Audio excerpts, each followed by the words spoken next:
Hello, my name is Amy Rechkemmer, and I'm a fifth-year PhD student at Purdue University, advised by Dr. Ming Yin. In a time when the notion of traditional work is being challenged, microtask crowdsourcing can provide a feasible and flexible alternative. With its low barrier to entry, anyone can become a freelance worker regardless of education or skill set. While this flexibility could be beneficial for many people, it may possibly hold the most promise for those living with one or more disabilities, such as by allowing them the ability to manage their levels of social interaction, withhold their disability status if desired, and the ability to avoid transportation and mobility arrangements. This potential is underscored by the fact that Americans living with disability are disproportionately unemployed across all age groups compared to those without disability. Despite this promise, prior literature has shown that many aspects of microtask crowd work are not accessible to those with various disabilities. However, much of this prior work has been centered around the prospect of performing crowd work with a disability rather than focusing on the experiences of existing crowd workers with disabilities. And the disabilities focused on have often been restricted to crowd workers with specific conditions rather than widening the lens to include a broader definition of disability. Finally, no prior work has systematically explored the differences in experience between crowd workers with and without disability. In this work, we aim to fill in this gap by collecting the thoughts and experiences of crowd workers both with and without disability, first to explore contrasts between the two groups, and then to delve deeper into the experiences of workers with disability that were emphasized by these contrasts. Overall, we were motivated by the following questions. How do workers with and without disability differ in terms of their experiences with microtask crowdsourcing? What are the financial and social experiences of crowd workers with disability? And what benefits and challenges do the broader community of crowd workers with disability encounter through their work? To answer these questions, we engaged in a two-phase study. In the first phase of our study, we launched a survey on Amazon Mechanical Turk and accepted responses from workers both with and without disability. We asked multiple choice questions about respondents' general platform usage, their wages earned from the platform, and what interactions they have with others relating to their use of the platform. To analyze the differences in responses between workers with and without disability, we plotted the difference in mean values of responses for the two groups and calculated their 95% bootstrap confidence intervals. We interpret the significance of a confidence interval based on where it falls in relation to 0. For example, if the full range of the interval is greater than 0, then that implies a significantly higher mean response for workers with disability. Our first main finding is that the crowd workers with disability consistently, on average, reported experiencing greater difficulty in using the Mechanical Turk platform. Some examples of this difficulty include difficulty finding tasks that they can work on, difficulty completing tasks on time, and requiring assistance from others more frequently in order to complete tasks. Our workers with disability also reported being significantly less satisfied with the platform. Next, we find that crowd workers with disability indicated lower weekly income goals than workers without disability.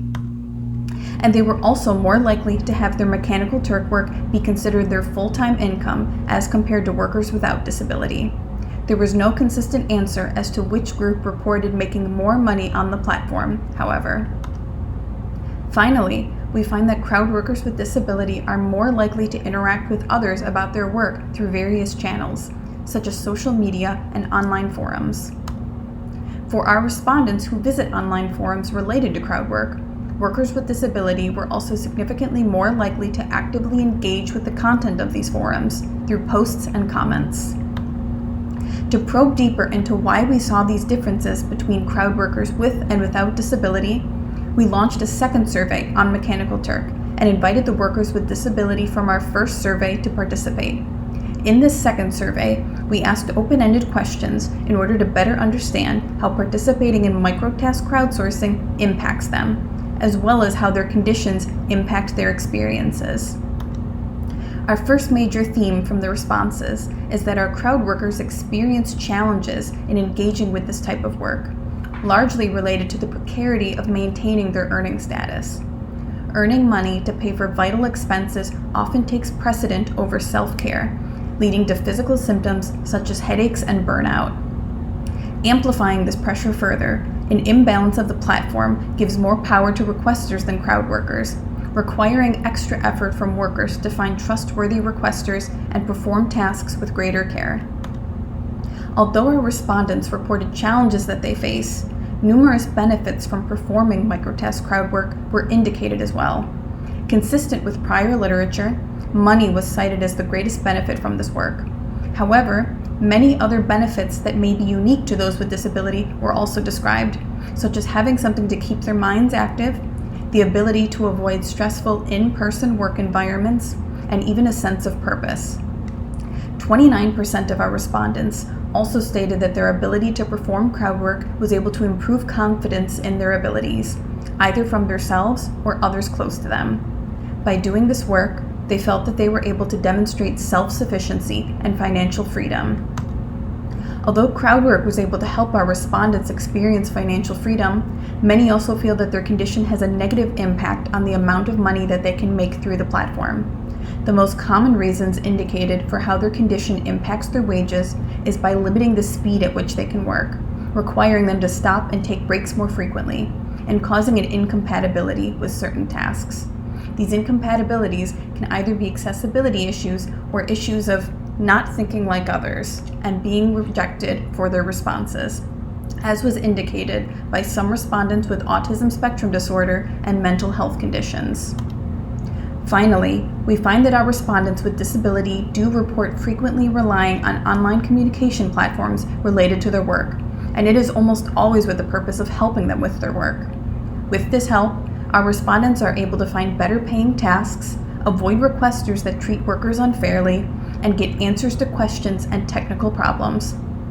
Despite prior work indicating that online forums may be a good place for crowd workers with disability to come together for support, even suggesting creating social platforms exclusively for those with disability, most of our participants have never mentioned their condition in their online communications with others, and some were explicitly apprehensive about doing so.